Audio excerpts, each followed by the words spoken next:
お待たせいたしました。ただいまからフォーリンプレスセンターのオンラインプレスブリーフィングを開始します。私は本日司会を務めます事務局長の吉川です。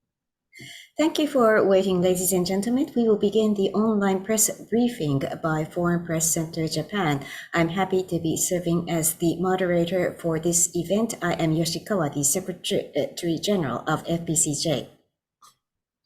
ロシアによるウクライナ全面侵攻の開始から丸2年が経過しました。国際社会におけるウクライナ情勢への関心の低下や支援疲れが指摘される中、日本は2023年には G7 議長国としてウクライナ支援の議論を主導しました。2月19日には日ウクライナ経済復興推進会議を都内で開催し、ウクライナの経済の安定のために長期的支援を続けることを再確認するとともに、官民一体となって復興を後押しする姿勢を打ち出しました。この会議の成果を踏まえ、日本は今後どのようにウクライナを支援していくのか、各国の注目が集まります。As of this month, 2 full years have passed since the beginning of Russia's full-scale invasion of Ukraine, with some suggesting that interest in the situation in Ukraine is now declining and fatigue over providing support growing. Japan led the discussion on support for Ukraine as the holder of the G7 presidency in 2023. On February 19th, the Japan-Ukraine Conference for Promotion of Economic Growth and Reconstruction was held in Tokyo, and in addition to reasserting that Japan would continue long-term support for the sake of Ukraine's economic stability, public-private partnerships to assist in reconstruction were announced. Considering the results of this conference, nations around the world are interested in what support Japan will provide Ukraine in the future. 本日は現代欧州政治と国際安全保障がご専門の鶴岡道人慶應義塾大学准教授をお招きし、日本のウクライナ支援をテーマに、ロシアによるウクライナ侵攻が日本及び国際社会にもたらしたインパクトや、日本によるウクライナ支援の意義などについてお話を伺います。The FPCJ has invited Dr. Michito Tsuruoka, Associate Professor at Keio University, who is an expert on contemporary European politics and international security, to discuss Japanese support for Ukraine, the impact of Russia's invasion of Ukraine on Japan and the international community, and the significance behind Japan's support for Ukraine. はじめに鶴岡先生から逐次通訳の時間も含めて50分程度お話をいただき、残りの時間を質疑応答に当てさせていただきます。Initial remarks by Professor Tsuruoka, including consecutive translation, will last for approximately 50 minutes. Thereafter, we will have a Q&A session. 質問は外国メディアの方からお受けします。質問したい方は、パソコン画面下の Q&A から質問を書き込んでいただくか、手を挙げるのボタンで合図してください。Q&A の書き込みは、ブリーフィング開始後、いつでも可能です。なお、本日のブリーフィングは資料はございません。We will first give the opportunity to the foreign press to ask questions. Those with questions, please type in your questions using the Q&A box at the bottom of your screen, or give us a cue using the raise hand button. After the briefing begins, you are able to type in your questions into the Q&A box at any given time. This briefing will proceed without any documents. 本日の通訳者は株式会社サイマルインターナショナルの森岡幹代さんです。それでは鶴岡先生、どうぞよろしくお願いいたします。Today's interpreter is Ms. Morioka Mikiya of Simon International. I now would like to give the floor to Professor Tsuruoka. Please go ahead. ありがとうございます。今ご紹介いただきました慶應義塾大学の鶴岡です。よろしくお願いいたします。Thank you very much for the kind introduction. My name is Tsuruoka of Keio University, and I'm happy to be with you. はい。で、まずこのロシアによるウクライナ侵攻、これは日本にとってはですね、非常に大きな衝撃でありました。で、その結果ですね、日本の対応というのは、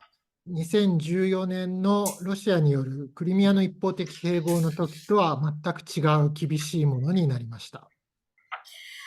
The all-out attack, full-scale invasion by Russia of Ukraine came as a shock to Japan as well, and as a result, response by Japan was completely different from back when the unilateral annexation of Crimea took place in 2014.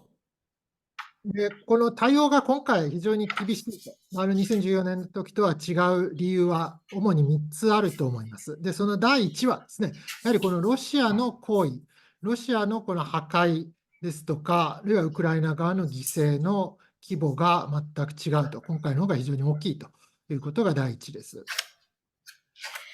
Now, I believe that there are three reasons why the response by Japan was completely different in comparison to back in 2014. First of all, the action taken by Russia in terms of destruction caused and the casualty on Ukraine was larger by factors. で、第2点目はですね、この日本の指導者が違うということです。2014年の時は安倍晋三総理だったわけですね。で、今、岸田総理。で、この安倍総理はですね、やはりこのロシアとの関係を強化する、ロシアとの関係を改善して、平和条約を結ぶということに、個人的にも非常に強くコミットしていたわけです。で、それに対して、今の総理はですね、そこまで個人的な、このロシアとの関係改善への個人的なコミットメントの度合いは低いというふうに言えるんだと思います。The second reason is the change of leadership in Japan. Back in 2014, our Prime Minister was Shinzo Abe, and currently the incumbent is Prime Minister Kishida. Prime Minister Abe had a very strong personal commitment to improve the relationship between Japan and Russia and to ultimately sign a peace treaty. However, the incumbent prime minister is not as strongly personally committed to improvement of relations with Russia as was the case with late Prime Minister Abe. で、3つ目の理由はですね、日本を取り巻く安全保障環境がさらに厳しくなっているということです。で、これの最大の要素は、やはり中国の台頭がさらに進んでいるということです。ですから、この国際安全保障においてですね、日本がたとえその地球の裏側の問題、遠いところの問題であったとしても、日本としてしっかり自分の問題として考えなければいけないですね、この状況により強くなっているということが言えると思います。The third factor is the radical change that has taken place in the security environment surrounding Japan. And the biggest factor behind this change in the security environment is the rise of China. China has risen more progressively than in comparison to 2014. And therefore, the international security today is such that even if an incident occurs on the other side of the planet,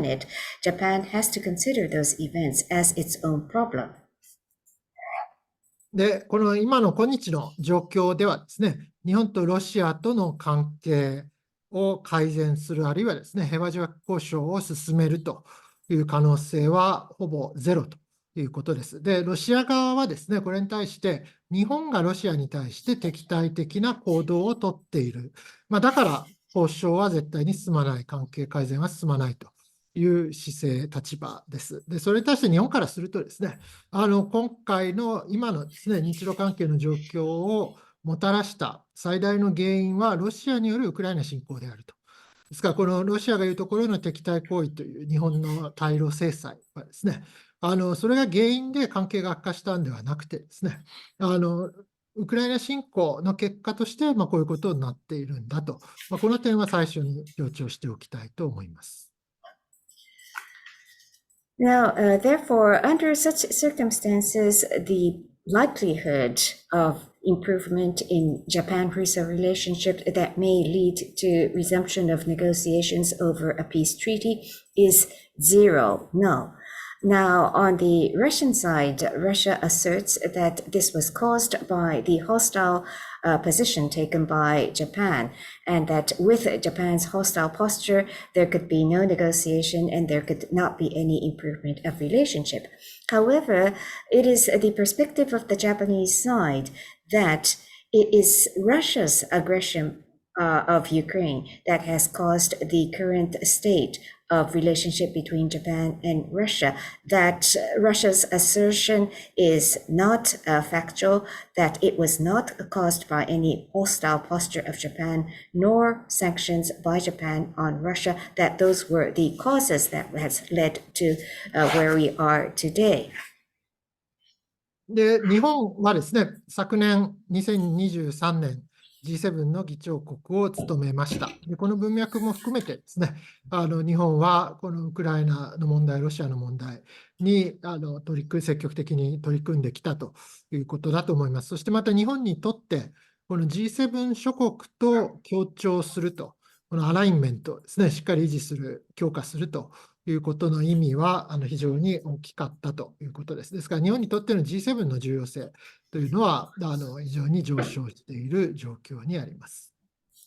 Japan held the presidency of the G7 in 2023, and that had meaning in the context of Ukraine as well. For Japan taking the presidency of the G7, it was very important for Japan to be aligned with the other G7 members, and in this context, the importance of the G7 for Japan has risen. はい。で、その中でもですね、G7 の結束ということで、ウクライナ支援続けるという方針は強く打ち出されています。ただ、やはりアメリカの状況、ヨーロッパの一部の国の状況を見るとですね、やはりこの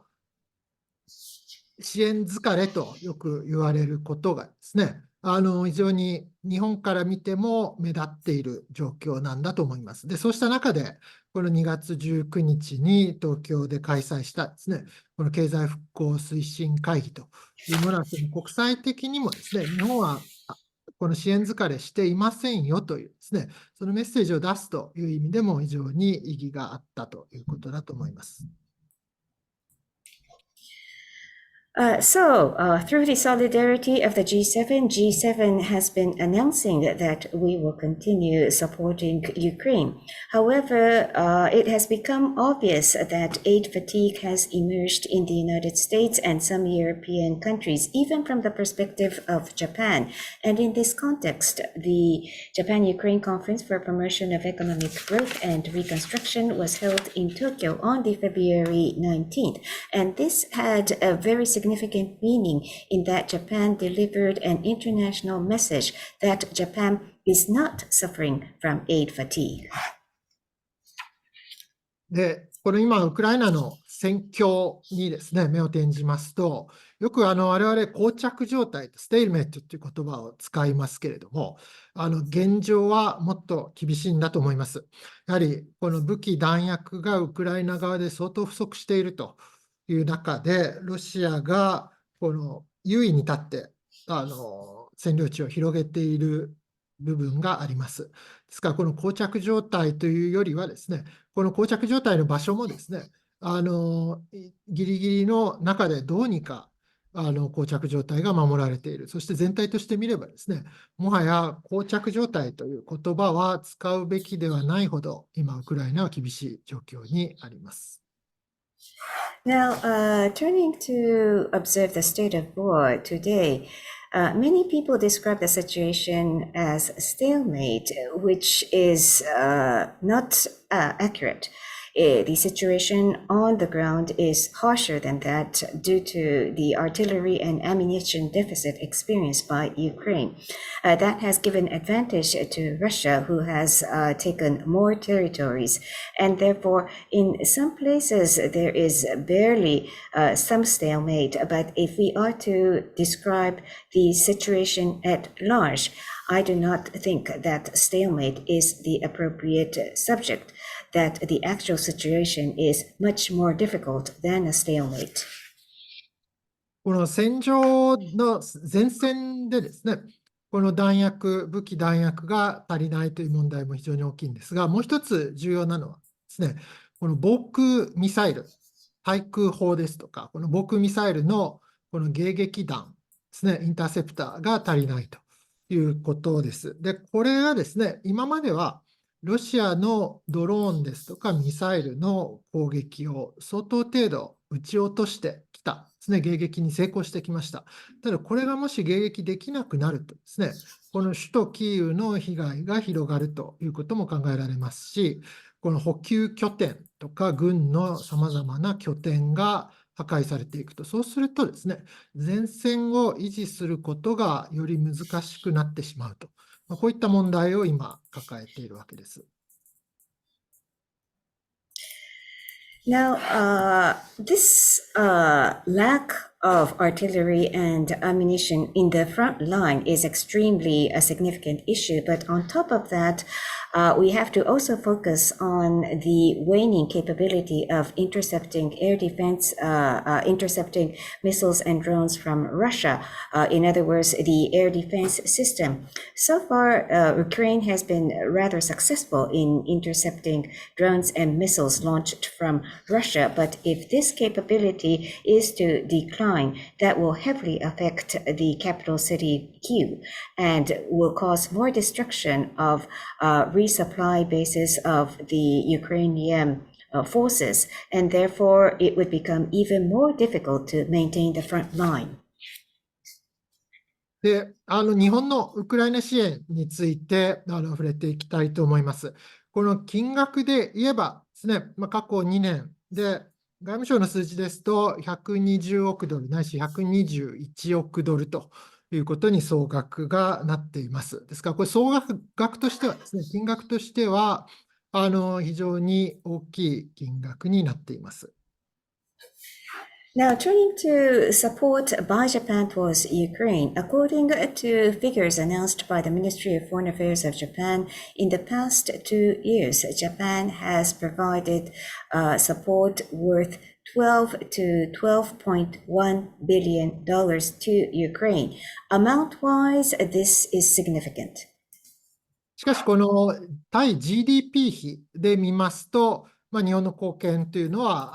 ヨーロッパ諸国、特にですね、バルト諸国や中東諸国、あるいは北欧諸国と比べると、非常に少ないということになっています。これはよく引用されるですね、キール世界経済研究所のウクライナサポートトラッカーっていうのがありますけれども、それの数字によりますと、日本の支援は GDP 比ですと 0.17% ということになっています。で、他方、ヨーロッパの、バルトですとか、中東、北欧の国などはですね、2%、3% すでに超えている状況です。However, the proportion that this accounts for against GDP is not significant in comparison to some of the European countries, such as the Baltic states, Central and Eastern European states, as well as Scandinavian states. Very frequently, the Ukraine support tracker issued by the Keio International Economic Institute is quoted, and according to those figures, the proportion of Japan's support towards Ukraine against Japan's GDP remains at a low 0.17%, while that has already reached between 2 to 3% in the case of others, including the Baltic states, Central and Eastern European states, and Scandinavian nations. しかも日本の支援はですね、この贈与、グラントの部分よりも、このローンの部分ですね、借款の、あるいはその保証ですね、ギャランティーの部分が大きいわけです。ですからよく我々この ODA の世界で真水っていう言い方しますけれども、この贈与の部分はですね、非常に限定的というのが日本の支援の一つの特徴になっています。And one of the features of support to Ukraine by Japan is that loans and grants far outweigh the amount of grant aid. And the peer assistance, therefore, in terms of grant aid provided by Japan to Ukraine is extremely limited. ですから、これ、数字を出すのがですね、数字を出すとかえってミスリーディングになるという部分があります。と言いますのも、先ほど120億ドル、あるいは121億ドルと言いましたけれども、このうち贈与はですね、半分以下なわけですね。ですから、この金額とをですね、どこまで強調するかというのは実は非常に悩ましい問題です。というのも、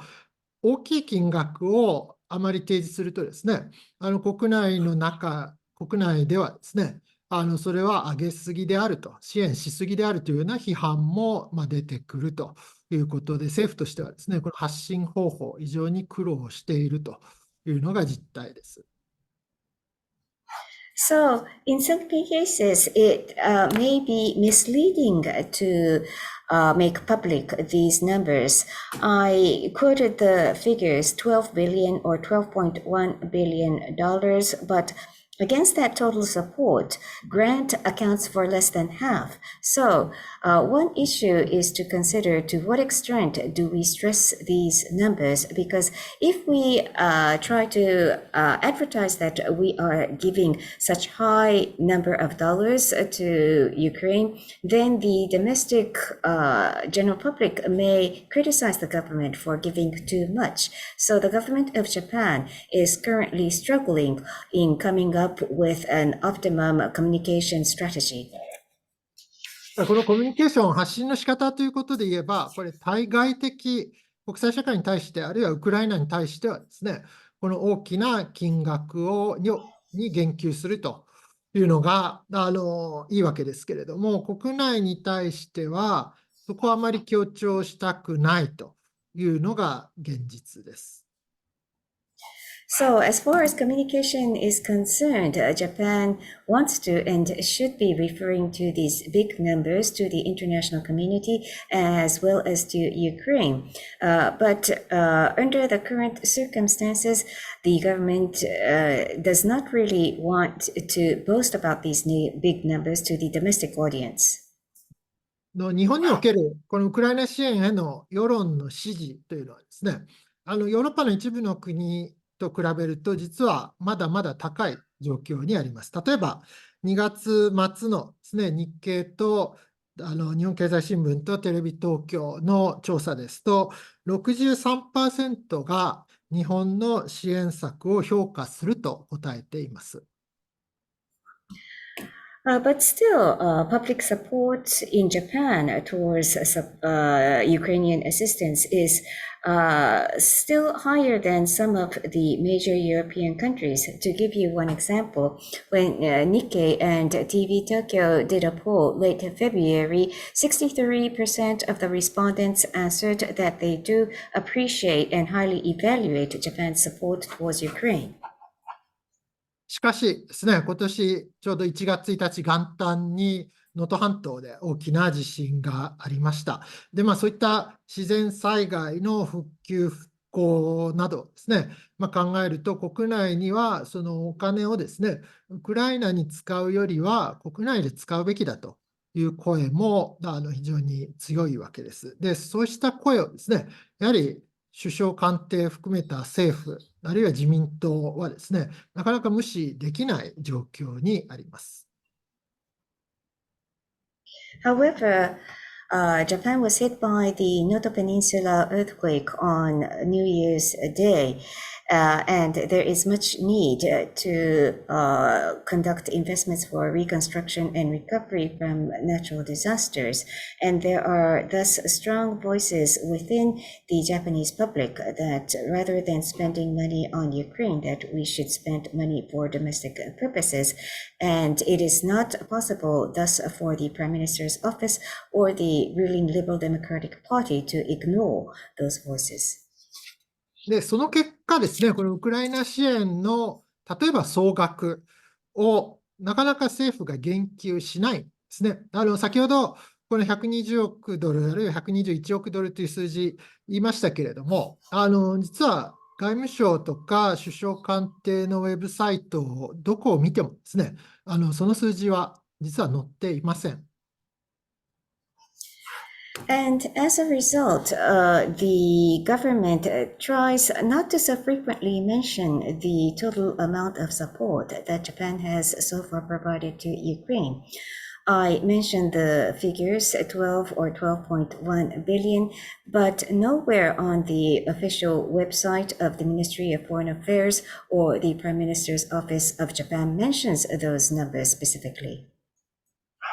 これよく日本でばらまきと言われますけれども、海外でお金をばらまいているということへの批判をですね、首相官邸や政府は非常に気にしていると。その結果、ウクライナ支援に関する発信というのはですね、非常に慎重になって、で、結果としてやはり手薄になっているということだと思います。You call this baramaki in the Japanese language, or giving away, pork barreling. And there is strong criticism within the general public of Japan that Japan is giving too much away to foreign interests. And the Prime Minister and the government has become nervous to those voices in the public. And as a result, they have become rather reluctant in communicating that Japan is conducting generous support. And thus, communication is not enough in terms of the support that Japan is providing to Ukraine. しかしですね、たとえ地震が起きても災害が起きてもですね、日本政府にとってやらなければいけないことというのは常に複数あるんですね。ですから、この地震の復興とウクライナの支援というのは、両方大事だと考えればですね、両方できるんだと思います。ですから、そこはですね、政府がしっかり、首相が先頭となって、意義を説明するということがより必要なんだろうと思います。However, even when a major earthquake or any disaster occurs, there's more than one mission that the Japanese government must pursue and achieve. So if both the earthquake recovery and reconstruction as well as Ukraine are important for Japan, then it is possible for the Japanese government to pursue both. And thus, that is the kind of message that the government of Japan, led by the Prime Minister, should be communicating to explain the meaningfulness of our support to Ukraine. やはりそのウクライナ支援がなぜ日本にとって重要なのかということはですね、しっかり政府は説明していく必要があるんだと思います。で、やはりこのウクライナ支援へのこのばらまきだという批判を恐れて、あまり宣伝しないで、密かに静かに支援をするというやり方はですね、おそらく最終的には誰の得にもならない、不幸なことになってしまうんだろうと思います。So I think it is upon the government to thoroughly explain why support towards Ukraine is important for Japan. Threatened by this criticism that the Japanese government is giving away too much, just quietly offering support to Ukraine and veiling such generous support to Ukraine is not going to serve to the advantage of any stakeholder. 岸田総理はですね、今日のウクライナは明日の東アジアかもしれないと。だからこそ、このウクライナの問題に日本もしっかり関わっていく必要があるんだということを強調してきました。Repeatedly, Prime Minister Kishida has said Ukraine today may be East Asia tomorrow, trying to assert that that is the reason why Japan needs to be seriously involved in the situation in Ukraine. この今日のウクライナは明日の東アジアっていう議論はですね、必ずしもそのロシアがウクライナ侵攻したら中国も台湾を侵攻するというようなですね、このいわゆるドミノセオリー的なものを想定したわけでは実はありません。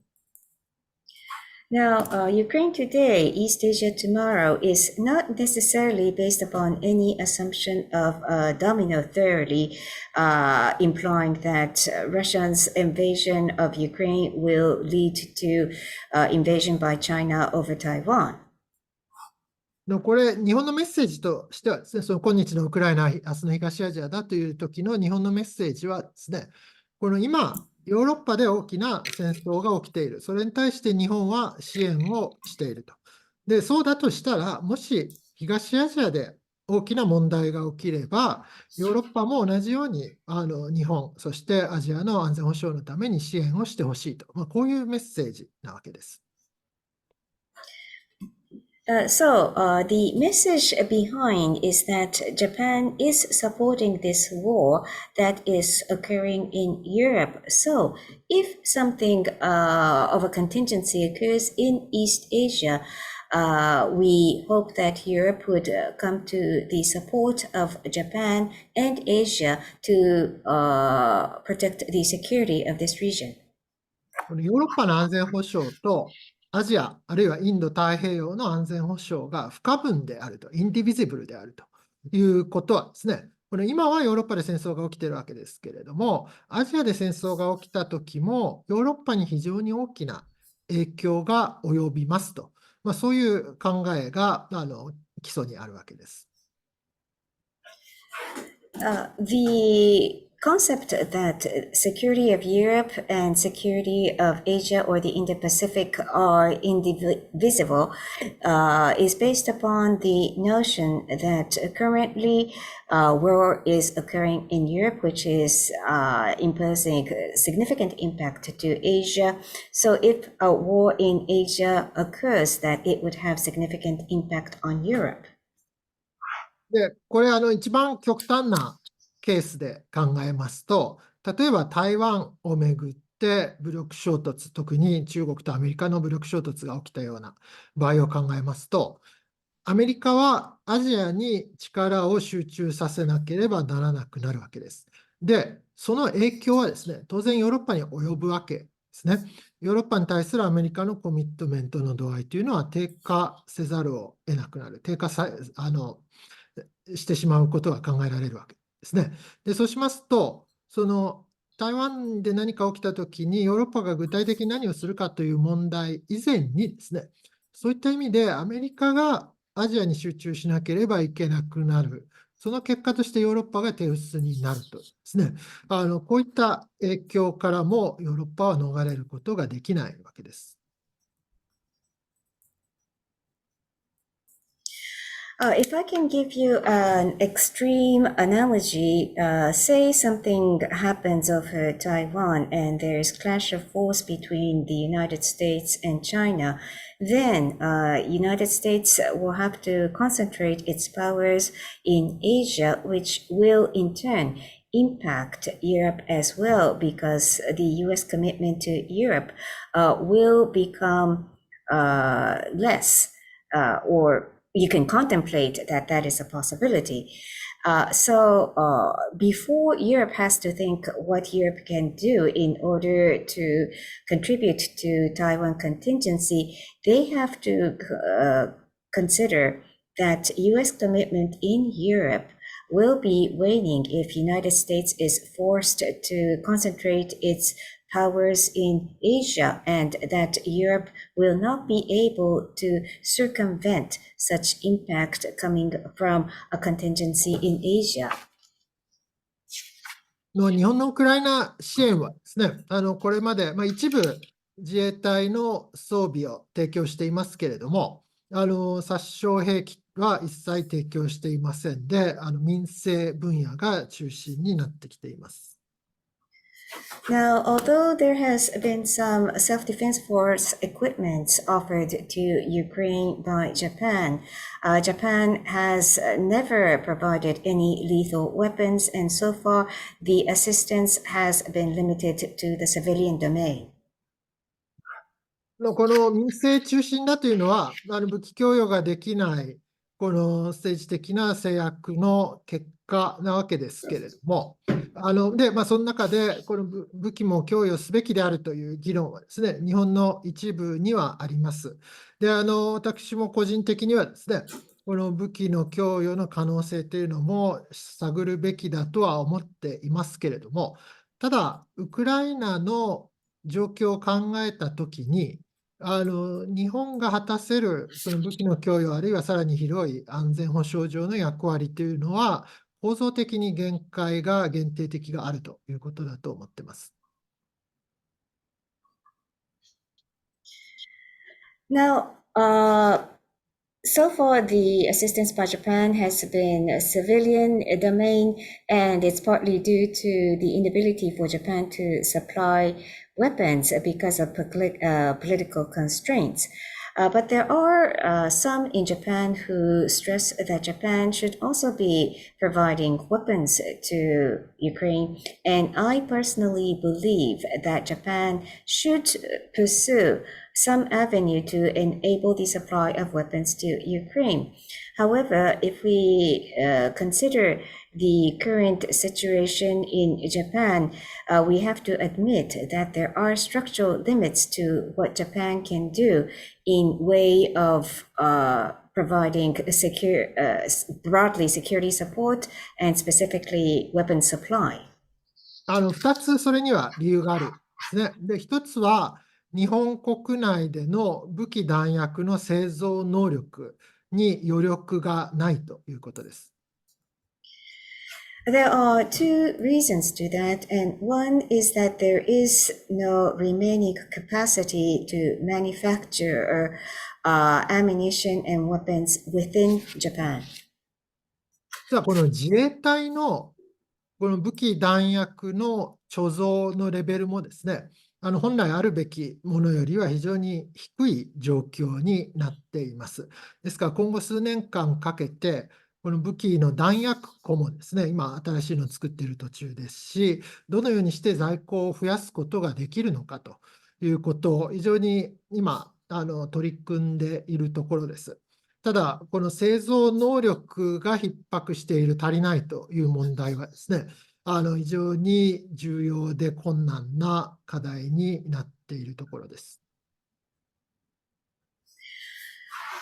And the stockpile of weapons and ammunitions at the self-defense forces is lower than it ought to be. And they have plans to reinforce that in the coming years.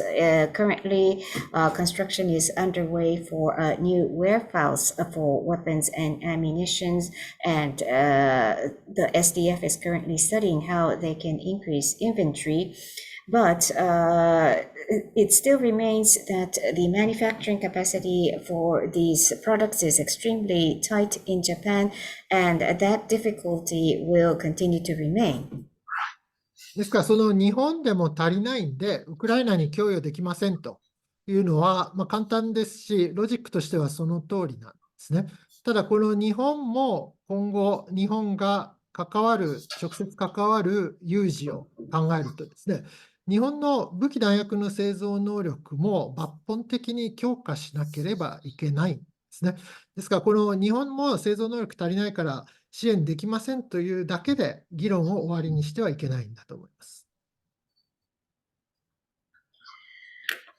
Now, Japan doesn't have enough artillery and weapons for its own, and therefore we cannot provide weapons to Ukraine under such circumstances. That is a very simple explanation and very straightforward logic.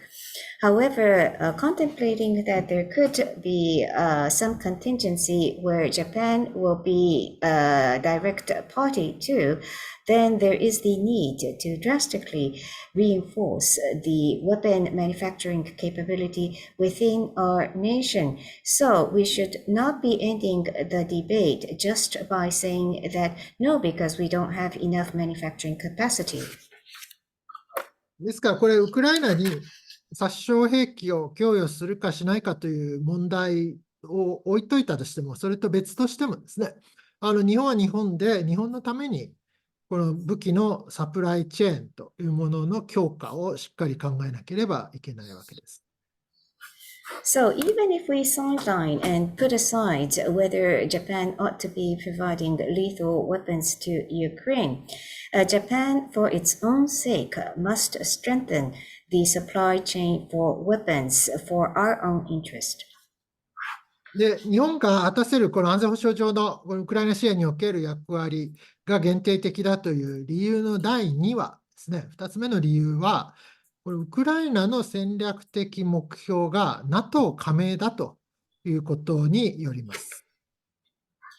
The second reason why I stress that the contribution that Japan can make in way of support to Ukraine and the role that she can play is limited is because the strategic objective of Ukraine currently is accession to NATO. で、これはですね、NATO と NATO の部隊とのインターオペラビリティ、相互運用性、これを高めるというのが、まずウクライナ軍にとっては非常に重要な、最も重要な課題なわけです。Elevating interoperability with the NATO forces is of highest priority for the Ukrainian forces. で、昨年、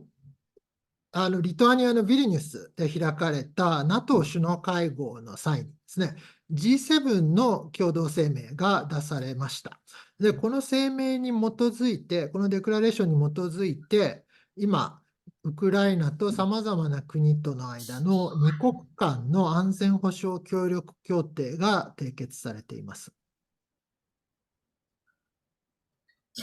Last year, when the NATO summit was held in Vilnius, Lithuania, the G7 leaders' joint declaration was issued. And based upon this G7 joint declaration, several security cooperation agreements on bilateral basis have been signed by countries and Ukraine. 例えばイギリスが最初の締約国になったわけ、署名した国になりましたけれども、それ以外にも今までドイツ、フランス、デンマーク、オランダなどが2国間の安全保障協力を署名しています。UK was the first to sign such bilateral security cooperation agreement with Ukraine, but following the UK, Germany, France, Denmark, as well as the Netherlands have signed such treaty. で、日本も今、2国間の交渉を行っているところです。Japan is also currently engaged in bilateral consultations. ただですね、この2国間の安全保障協力協定の中身を見ますと、やはり大きな柱は NATO との相互運用性の向上であり、また NATO に加盟することをどのようにそれらの国々が支援できるのかと、そういったところに焦点があるわけです。But when we look into the substance of these bilateral security cooperation agreements signed by Ukraine with other countries, the main focus remains elevating interoperability between the Ukrainian forces and the NATO forces, and to what extent the party to the bilateral agreement can support Ukraine's accessions to NATO. ですからそれを考えますと、この日本とウクライナの安全保障協力協定で何を盛り込むことができるのかというのは実は非常に難しい厄介な問題ということになります。So that put in that context, it's very difficult to identify elements that could be factored into any security cooperation agreement between Japan and Ukraine. で、ただですね、G7 の国として、日本はウクライナとこの2国間の協定の交渉をしていますので、いずれ署名されるということになるんだとは思います。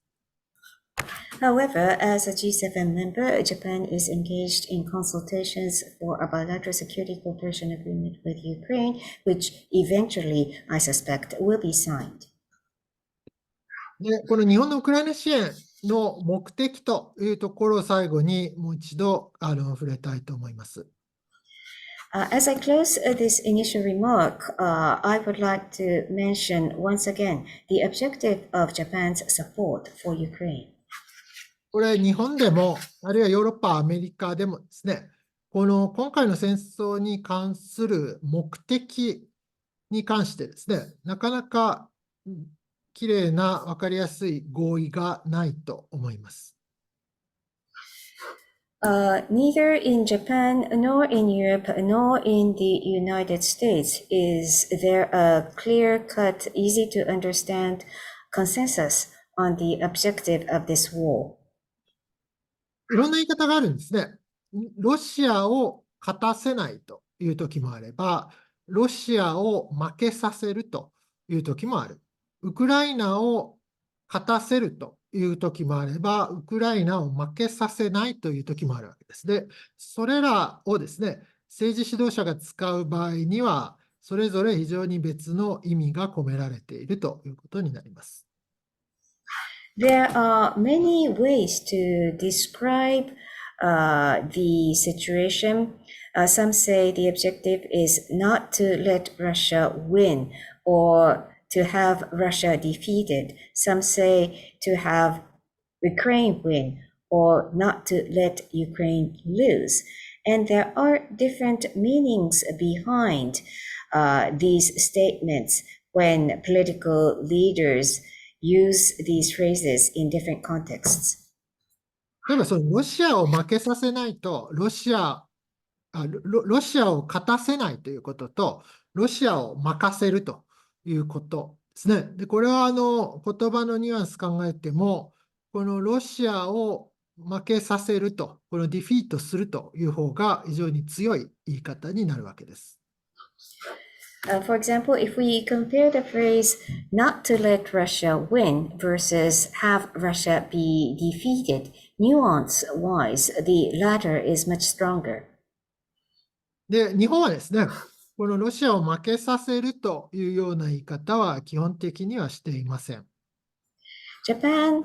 in principle, does not describe the objective as having Russia be defeated.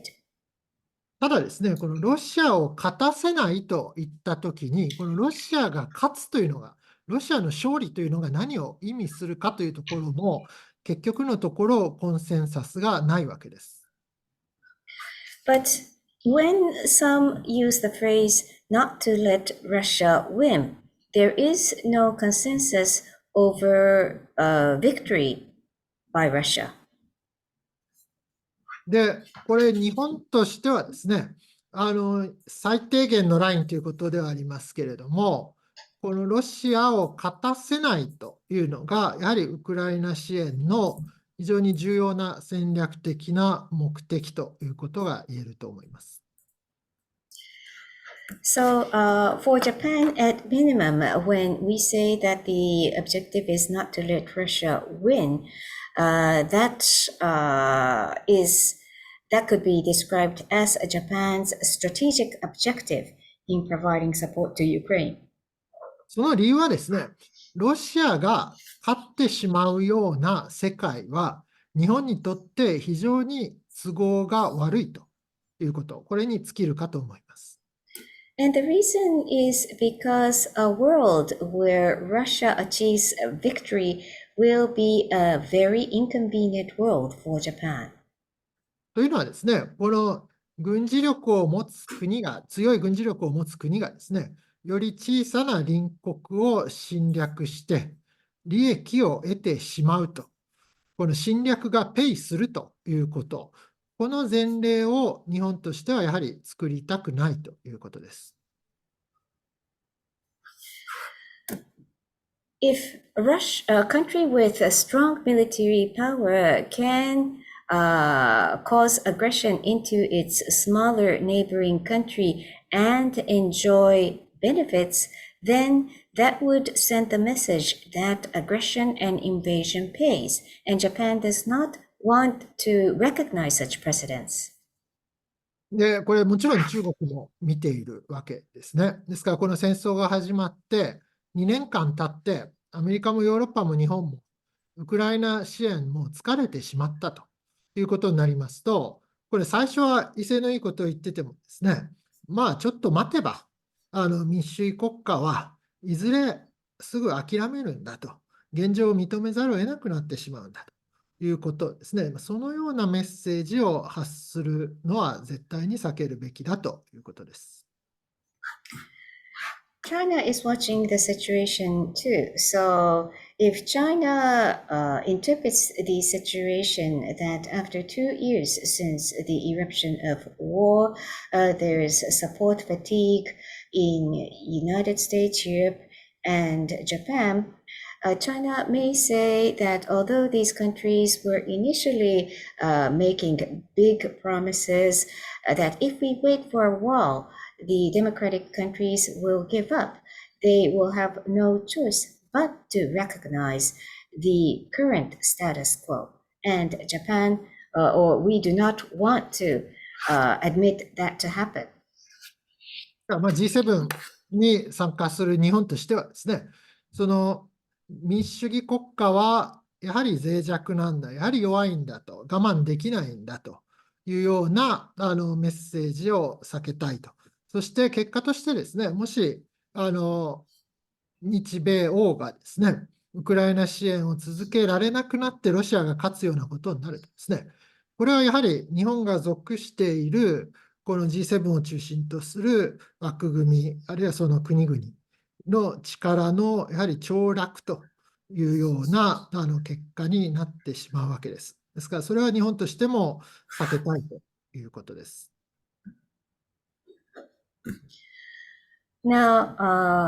Japan, as a member of G7, must avoid sending a message that democratic countries are vulnerable, that democratic countries don't have the patience to tolerate. Because if Japan and the United States, as well as Europe, are seen to have become disabled from continuing to provide sustained support towards Ukraine, and that leads to the victory by Russia, then that would deliver the message that this is the fall of the G7 framework that to which Japan is also a member. And sending that message is something that Japan truly wishes to avoid. これ最初の方にも触れましたけれども、今、戦況はですね、ウクライナにとって非常に厳しい状況になっています。ですから、これ、支援が滞ればですね、この本当にロシアが勝ってしまう可能性があると、危険があるということ、これを改めて認識する必要があるんだと思います。その意味で、この日米欧のですね、ウクライナ支援というのはまさに正念場に立たされているということだと思います。とりあえず私の方から最初の話はここまでにしたいと思います。As I said at the outset, the situation on the ground is extremely harsh for Ukraine. And should support towards Ukraine be cut off at this stage, then the risk of Russia achieving victory becomes real. We need to once again remind ourselves of that fact. And therefore, this is the moment of truth for Japan, the United States, and Europe, and is a test on whether we can sustain support for Ukraine. Thank you. That concludes my initial remarks. 鶴岡先生、大変興味深く、また分かりやすいブリーフィングをどうもありがとうございました。Professor Tsuruoka, thank you very much for the extremely insightful and clear briefing. それでは質疑応答に移ります。質問は外国メディアの方からお受けします。画面にある Q&A 機能を使って質問を書き込むか、手を挙げるのボタンで合図をしてください。私が指名した方は、所属と名前を述べてから質問をしてください。We now would like to move on to the Q&A, and we will first take questions from the foreign press. Those with questions, please type in your questions using the Q&A function on the screen, or give us a cue using the raise hand button. When I call your name, please state your name and affiliation, and then proceed to your question. それでは質問のある方いらっしゃいますでしょうか。どうぞよろしくお願いします。Are there any questions? じゃまずは質問をお待ちしている間に、事前にいただいている質問をご紹介します。While we wait for questions to come in, I would like to introduce a question that we had received in advance. 質問は、ブラジルのセネイトニュースエージェンシーのフロリアのフィルフォー記者からの英語の質問です。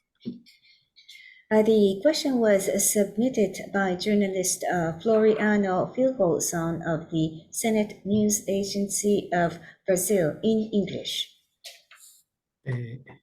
Given Japan's support of Ukraine, what are the implications for negotiation of Kunashiri, Etorofu, Shikotan, and Habomai? 日本がウクライナを支援していることを考えると、国後、択捉、色丹、歯舞の交渉にどのような影響があるでしょうか。鶴岡先生、お願いします。はい、ありがとうございます。 Please go これ ahead. はすでに冒頭触れましたように、今の状況ではですね、平和条約交渉、あるいはこの日本からした時の北方領土の返還という問題で前進が可能になる可能性というのはゼロだと思っています。As I said in my initial remarks, with the current state of affairs, the possibility of negotiations over the peace treaty or negotiations over the reversion of the northern territories is zero. で、これも繰り返しになってしまいますけれども、ロシア側は日本側によるこの制裁のようなですね、敵対的行為によってそうした状況になってしまったと言っているわけですけれども、これ日本からしたらですね、このロシアのウクライナ全面侵攻によって、このロシアに対して制裁をかけざるを得ない状況になってしまったということです。ですから、この非常に悪い二国間関係、日露の二国間関係の原因を作ったのは、このロシア側であって、それはロシアによるウクライナ全面侵攻だということだと思います。This will be also a repetition of what I already mentioned, but Russia's view is that this situation was caused by the sanctions that Japan has imposed against Russia, that the hostilities by Japan is the cause. Japan views it differently. Japan views that because of the all-out invasion of Ukraine by Russia, Japan was placed into a situation where we had no choice but to impose sanctions against Russia, and that the Russian side had created the cause for the exacerbation of the Japan-Russo relationship, that it was caused by all-out invasion of Ukraine by Russia. さらに一点付け加えるとですね、このロシアによるウクライナ侵攻の前もですね、ロシアに本当に平和条約を締結して、それによって北方領土、何島か分かりませんけれども、少なくとも2島を返す気があったのかというとですね、私はそこ自体非常に懐疑的に見ています。And let me add one more point. Even before the launch of the all-out attack, aggression of Ukraine by Russia, was there true intent on the part of Russia to negotiate a peace treaty and return the northern territories back to Japan? Although I'm not sure of the number of islands, but at least was there any intent on the Russian side to return 2 islands? I am extremely skeptical whether such attitude existed in Russia even prior to this war. ありがとうございました。続いては、Q&A にいただいているタス通信社のベディア F イゴリ記者の日本語の質問を紹介します。Thank you very much. Next, let me read the question submitted by journalist Beria F. Igori of TASS, submitted in Japanese. マクロンフランス大統領の発言を踏まえて、欧州側が地上部隊を派遣する可能性は実際にあるでしょうか。もしそうなった場合、日本の反応はどうなるとお考えですか。Based upon the comments of President Macron, is there a true likelihood for the European countries and the United States to send ground troops? And if that happens, how would Japan react? はい。この、フランス、マクロン大統領の発言ですけれども、結果として、結論として言えば、この戦闘のための部隊を直接派遣する可能性というのは、最初からほぼゼロなんだと思います。Now, regarding the comment made by President Macron, to jump to the conclusions first, there was no, from the very beginning, there was no intention to send ground troops for the sake of fighting war. で、おそらくこのマクロン大統領が考えていたものというのは、この戦闘部隊の派遣ではなくて、ロシアと直接戦闘をしない部分において、訓練含めてですね、部隊をウクライナのどこかに派遣する、あるいはそのウクライナ軍を支援するための部隊を派遣するということだったんだと思います。So what was in the minds of President Macron, I assume, is not to send troops for combat with Russia, but to send troops to provide support in areas that would not involve any direct confrontation or combat with Russia, for example, in the area of training. He was probably thinking of sending troops somewhere in Ukraine to provide support to the Ukrainian forces. で、これ今回の戦争始まる前からですけれども、例えばアメリカのバイデン大統領ですね、ウクライナにアメリカ軍を派遣することを明確に否定し続けてきました。Now, even from before the war happened, for example, US President Biden has clearly denied the possibility of sending US forces to Ukraine. で、その最大の理由はですね、ロシアとの直接対峙、直接対決を避ける。ロシアとの戦争に、アメリカとロシア、あるいは NATO とロシアとの戦争にエスカレートしてしまうのを避けるということだったわけです。And the biggest reason was to avoid direct confrontation with Russia and to avoid escalation of the situation into a direct confrontation of US versus Russia or NATO versus Russia.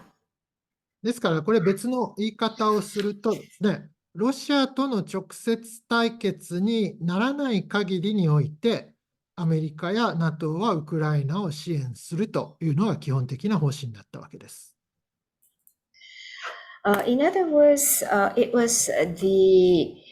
basic strategy of the United States and of NATO that the United States and NATO will provide support to Ukraine if it does not become a direct confrontation with Russia. で、これ実はロシアが、ですからその観点では、ロシアがアメリカや NATO の行動を抑止しているということが言えるわけです。So from that perspective, we can say that the behavior of Russia had deterred the actions taken by the United States and NATO. しかし、この抑止という観点で言えばですね、これは両方向なんです。一方的な抑止ではなくて、相互の抑止なんですね。どういうことかと言いますと、この NATO 側もですね、ロシアによるこの直接的な NATO に対する挑発を抑止しているということです。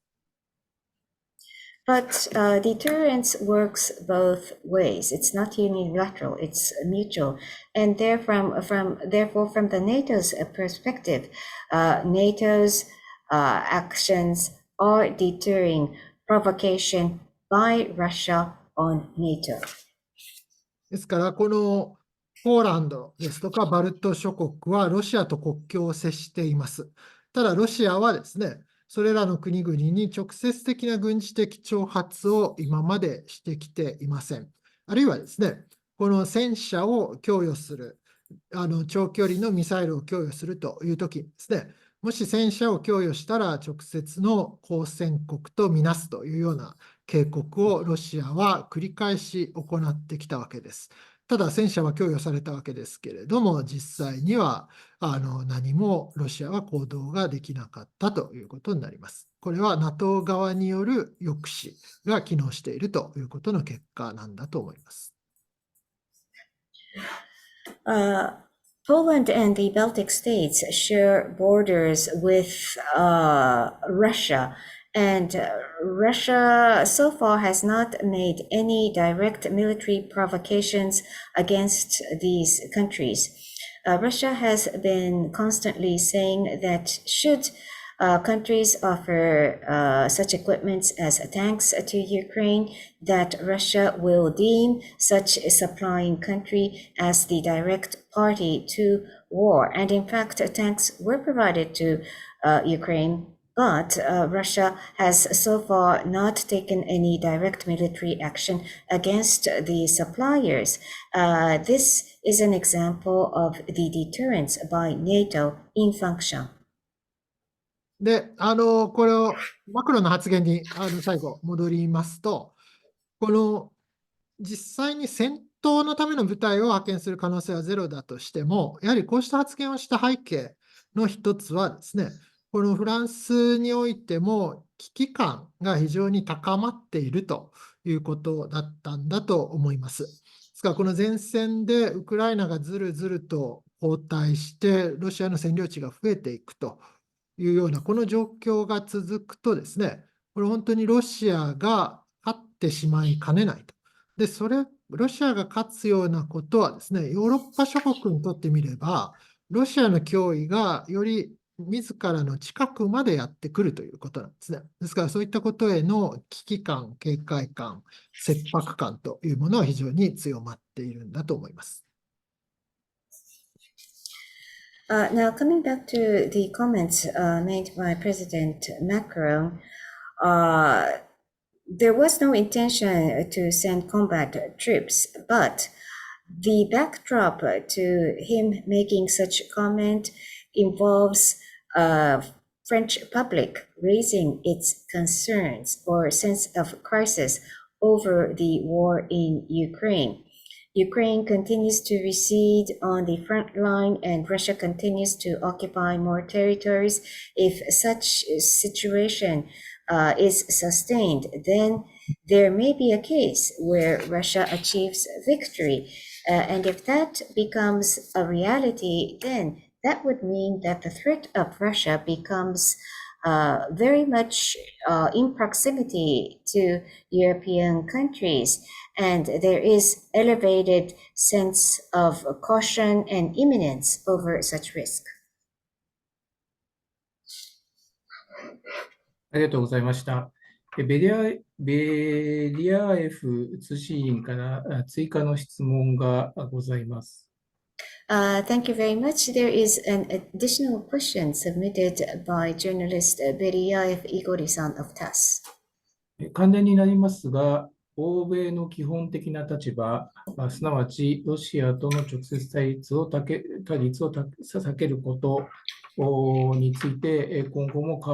変更することはないと考えていますか。もしくは、それとも、状況の変化によって、その立場にも変更があり得るとお考えでしょうか。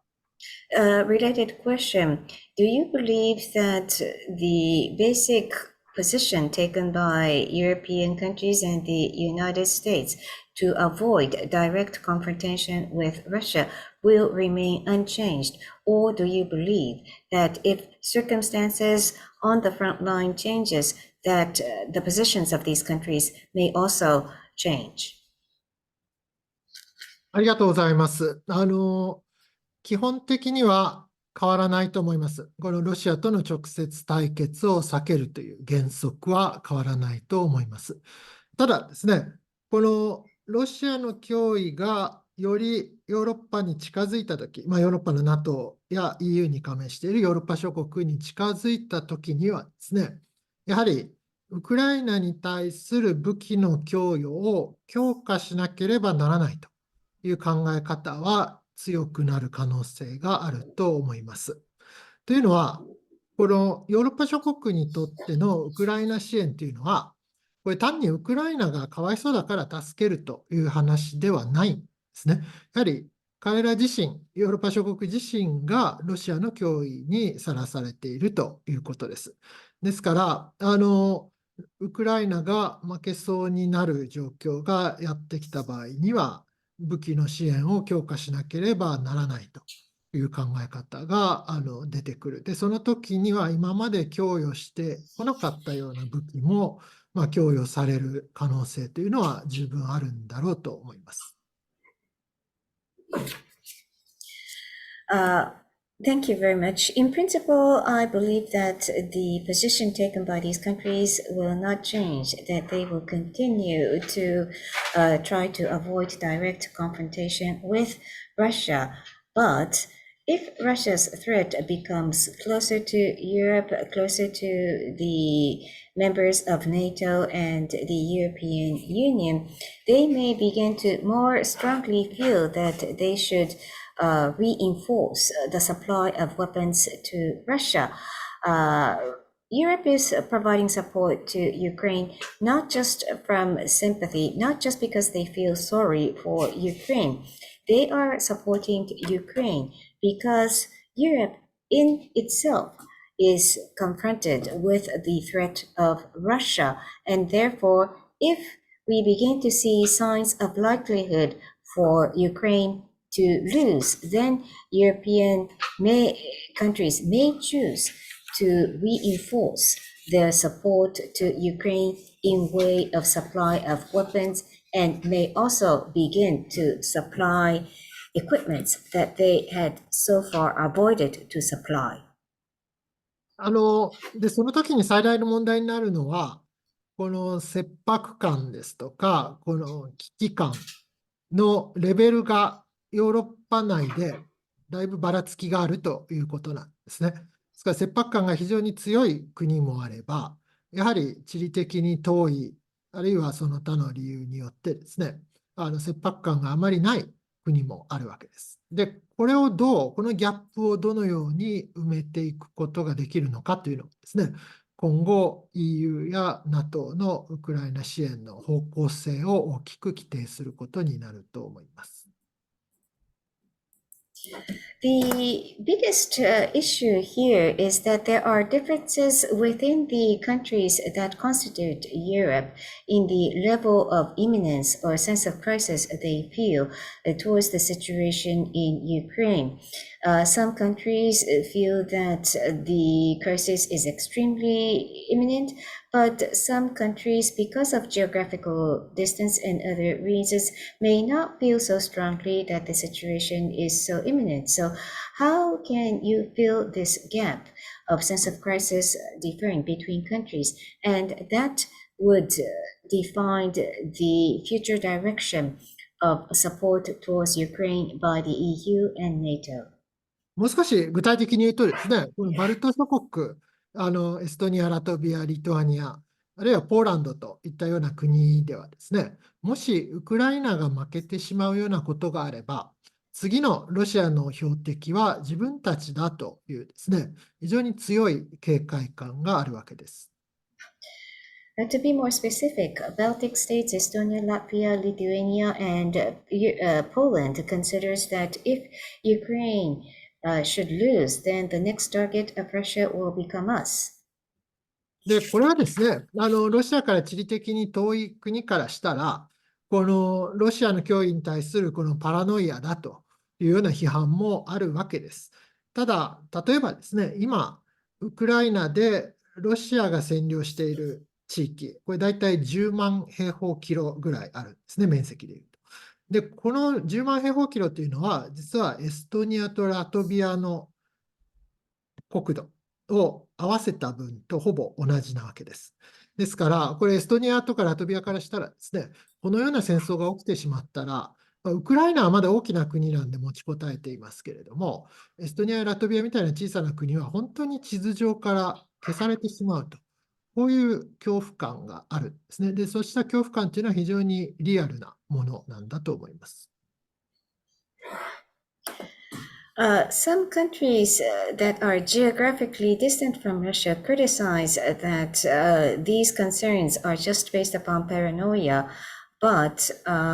it is estimated that the Russian side has already occupied 100,000 square kilometers of Ukrainian territory, and this number is equal to the sum of the landmass of Estonia and Latvia. So they may worry that since Ukraine is big enough to survive, even with Russian occupation coming thus far, if the same thing happens to Estonia and Latvia, these countries may truly disappear from the global map. So these are real concerns for these countries. で、忘れてはいけないのはですね、日本もロシアの隣国だということです。What we must not forget is that Japan is also a neighbor of Russia. はい、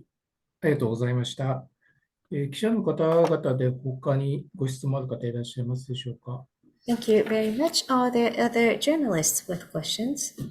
オブザーバーの方々でも遠慮なくご質問いただければと思います。I also invite the observers to actively ask questions.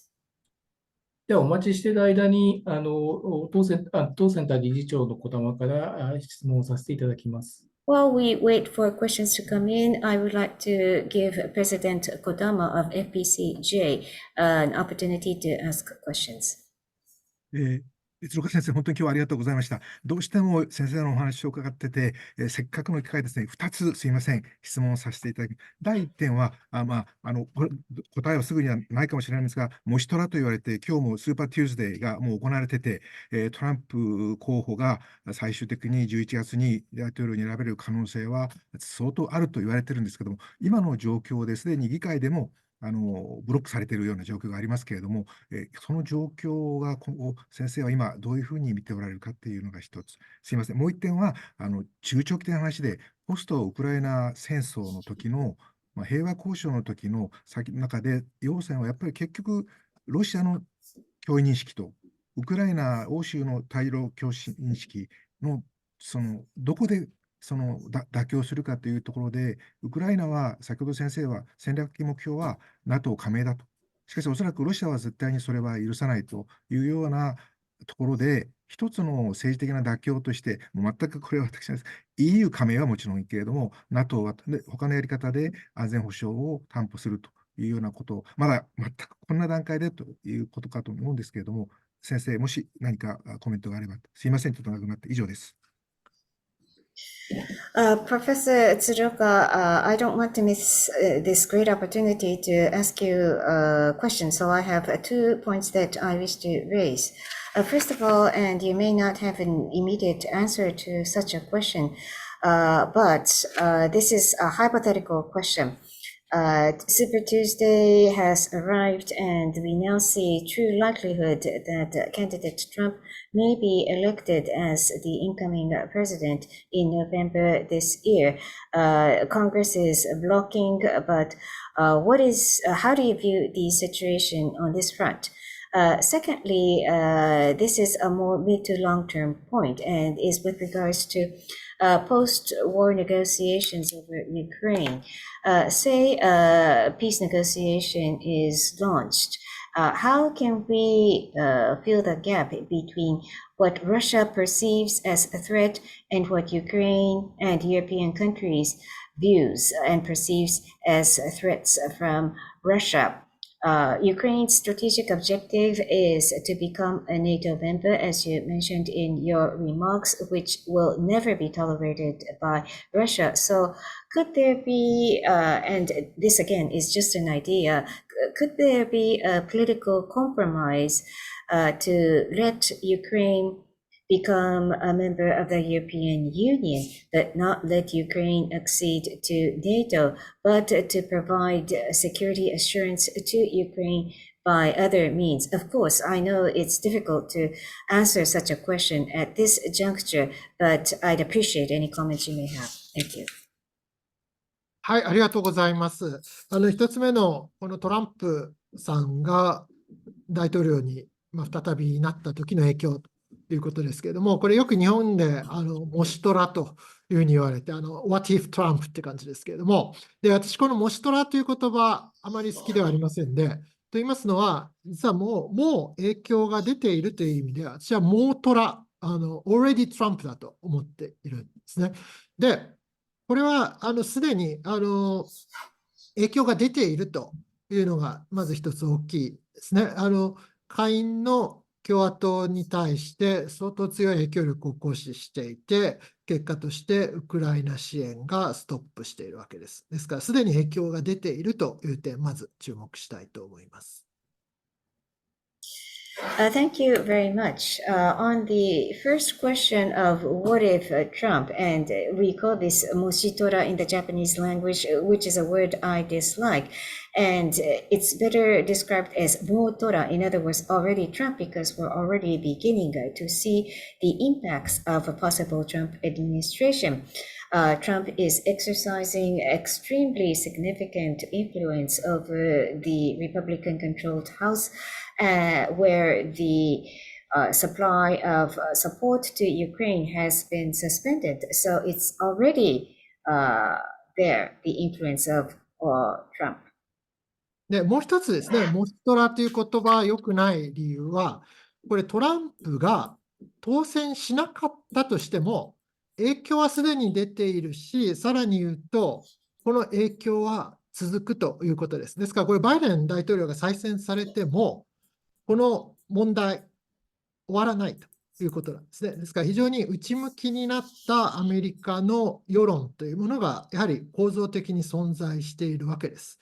ですから、これトランプさん個人が大統領選挙で負けたとしても、この内向きな、対外的なコミットメントをどんどん減らしたいと。その方がアメリカの利益であるというですね、この考え方は残るんだろうと思います。Another reason that I do not think that what if Trump is not a good description is because even if Trump doesn't win the election, this influence that we are already seeing shall continue thereafter. Even if Biden is re-elected, this problem will not be closed. That inward-looking U.S. public will remain as a structural factor in this world. So even if Trump personally loses the presidential race, the U.S. public will continue to be inward-looking. They will continue to assert for reduction of external commitments for the advantage of the United States, and they will remain, whether it's what if Trump or not. ですから、これはこのアメリカの内向きな姿勢、特にこの世論の中にあるそういう空気、傾向ですね。これは日本にとっても非常に懸念すべきものなんだと思います。So this inward-looking mood that prevails in the general public of the United States is something that Japan should be extremely concerned over.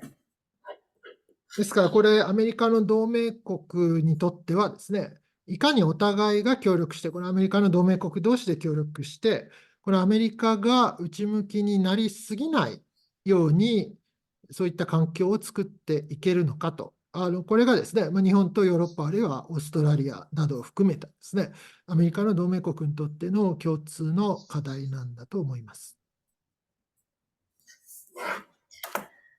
So this is where allies of the United States must mutually cooperate with each other in order to prevent the United States from becoming excessively inward-looking. So Japan,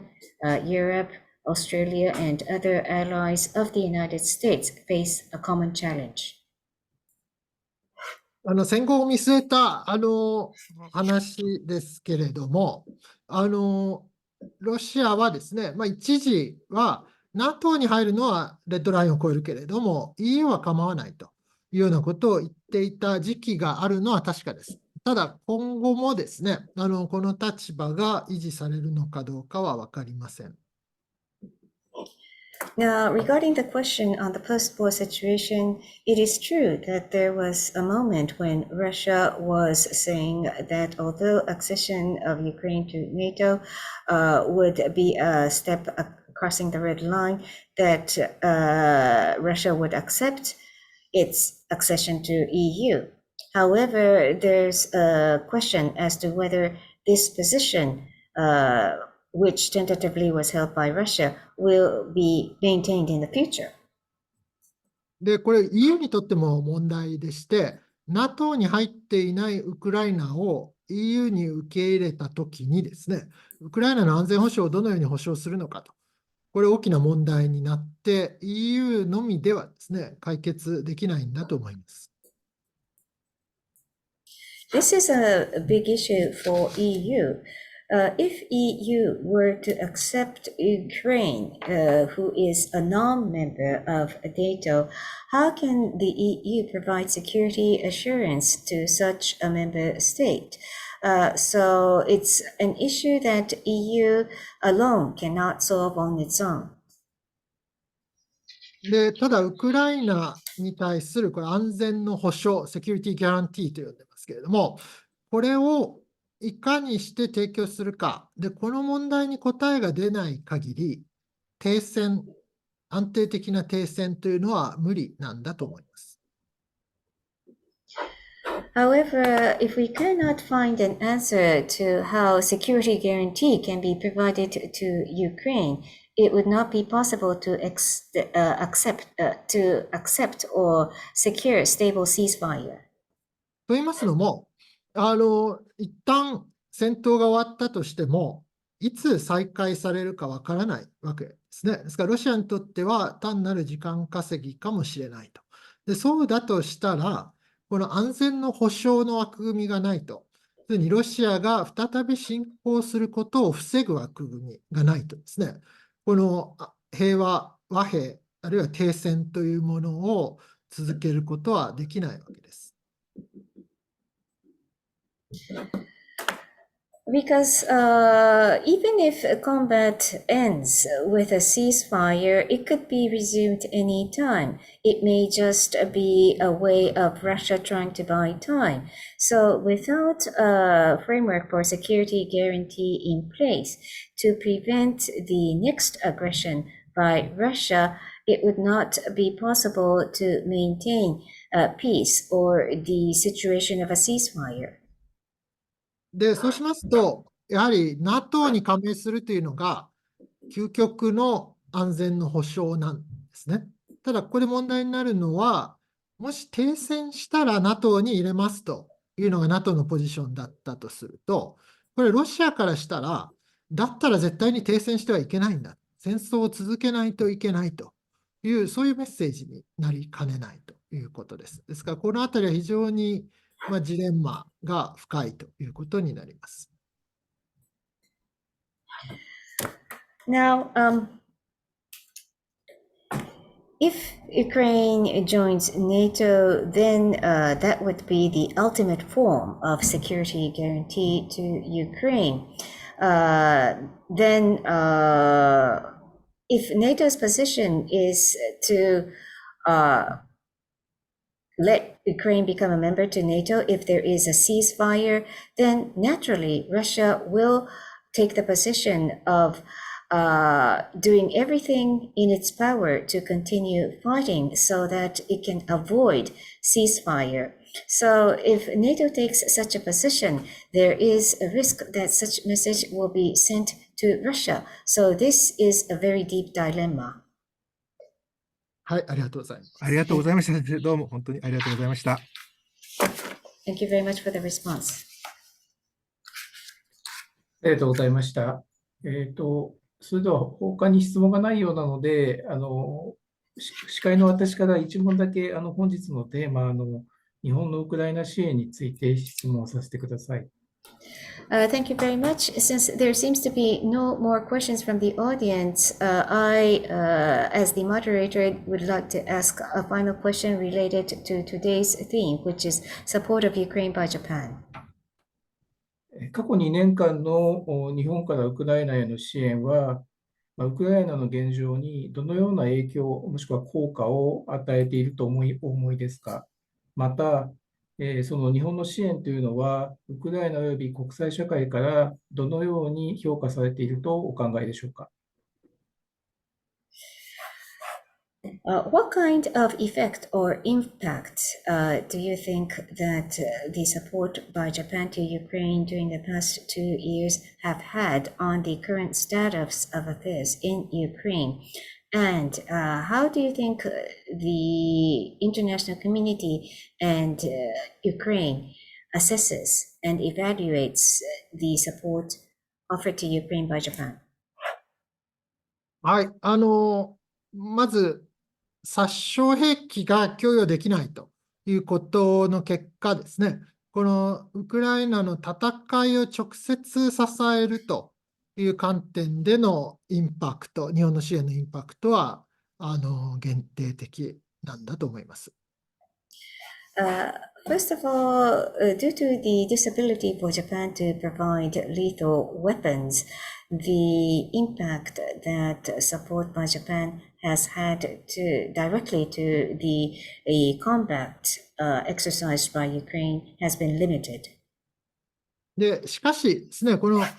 兵器がなければ戦争は続けられないわけですけれども、この経済と政府の財政が破綻しても戦争は続けられないわけです。ですからその意味で経済援助、この財政支援の重要性というのを過小評価すべきではないと思っています。Of course, it's not possible to continue fighting a war without weapons, but it's also not possible to continue fighting war when the economy or the fiscal balance is completely turned upside down. And therefore, we should not underestimate the support that Japan has provided to Russia in way of economic assistance and financial assistance. で、あともう一つはですね、これ日本がここまでしっかりコミットしているというのは、この国際社会に対するメッセージとして重要なんだと思っています。と言いますのも、これもし日本が今回の対ロ制裁ですとか、ウクライナ支援に参加していないということになりますと、これ結局、アメリカとヨーロッパ、NATO 諸国だけが参加してるんですねということになってしまうわけですね。で、それに対して日本も参加しているということで、これは単なるヨーロッパのローカルな問題ではないんですよというですね、メッセージにもなっているかと思います。And the fact that very generous commitment, robust commitment has been made by Japan towards supporting Ukraine has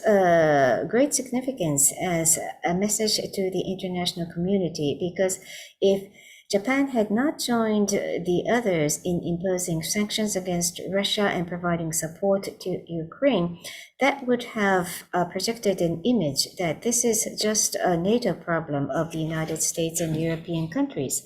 But with Japan also joining these nations, it gives the message that it's not just a European issue.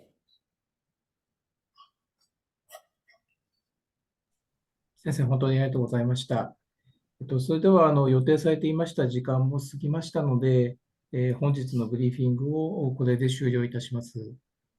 Thank you very much, Professor Tsuruoka. Now that we have gone overboard the time, we will end today's press briefing at this time. どうもありがとうございました。Thank you very much. 鶴岡先生におかれましては、大変お忙しい中、貴重なお時間をいただきまして、心よりお礼申し上げます。また、通訳の森岡さん、参加者の皆様も大変ありがとうございました。